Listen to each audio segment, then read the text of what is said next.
যত কিন্তু সময় এগোচ্ছে ততই কিন্তু দেখা যাচ্ছে যে এই মুহূর্তে বহরমপুরে ধীরে ধীরে কিন্তু বিজেপির যে লিড সেটা কিন্তু বাড়ছে এবং মানুষের এবং কর্মী সমর্থকদের যে উন্মাদনা বা উঠছে সেটা কিন্তু চোখে দেখার মতো। ইতিমধ্যে কিন্তু গেরিয়া আবির যেটা রয়েছে গেরুয়া আবির সেটা কিন্তু তারা মাখামাখি শুরু করে দিয়েছে। কোথাও লাড্ডু খাওয়া, কোথাও কিন্তু আশেপাশে বোম ফাটানো অর্থাৎ যে বাজি ফাটানো সেটাও কিন্তু চোখে দেখা পড়ছে।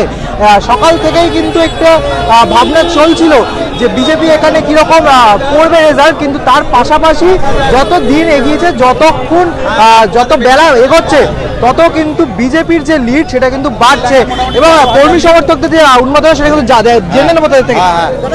বিজেপি বহরমপুরে এগিয়ে বহরমপুর সংখ্যা জিতছে, জয় শ্রীরাম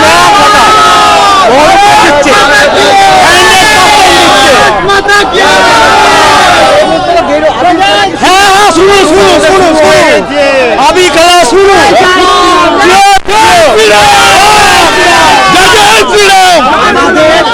আনন্দ, এই আনন্দ আর বলে বোঝাতে পারবো না।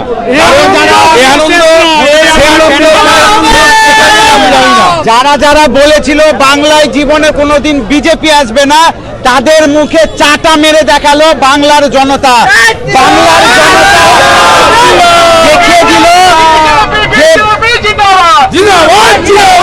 বাংলার জনগণ চাইলে সব সম্ভব। 11তেও সম্ভব করেছে, 2026-এ সেই সম্ভব করে দেখাচ্ছে। ক্লিন সুইপ হবে, পুরো ক্লিন সুইপ। এ জয় যেদিকে আমরা এগাচ্ছি এ গণতন্ত্রের অত্যাচারের বিরুদ্ধে জয় হচ্ছে। এ জয় 26,000 চাকরি যাদের বাতিল হয়েছিল তাদের নৈতিক জয় হচ্ছে। এ জয় সরকারি কর্মচারীদের যাদের দিয়ে দেওয়া হয় না তারা আমাদেরকে বিপুলভাবে সমর্থন করেছে, তাদের জয়। এবং যেভাবে বাংলার বুকে নারীদের উপর অত্যাচার হচ্ছিল সেই নারীর অত্যাচারের বিরুদ্ধে জয়। আমরা এই জয়ের অপেক্ষায় ছিলাম বহুত দিন ধরে। শ্যামাপ্রসাদজির যে মাটি সেই মাটিতেও শ্যামাপ্রসাদজির স্বপ্ন আজ বাস্তব হতে চলেছে। তাই সবাইকে, বাংলার জনগণকে করজোড়ে নমস্কার, ধন্যবাদ জানাই। জয় জয় শ্রীরাম। এখানে কিন্তু বহরমপুরে বিজেপি এগিয়ে এবং রাজ্যের নিরিখেও কিন্তু বিজেপি এগিয়ে রয়েছে। সেই কারণে যে মানুষের কর্মী সমর্থকদের যে উন্মাদনা সেটা কিন্তু এখন আপাতত আকাশ ছোঁয়া।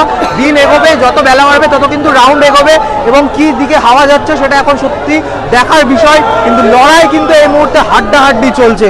বহরমপুর থেকে ক্যামেরায় চিরঞ্জিত ঘোষের সঙ্গে ঋত্বিক দেবনাথ।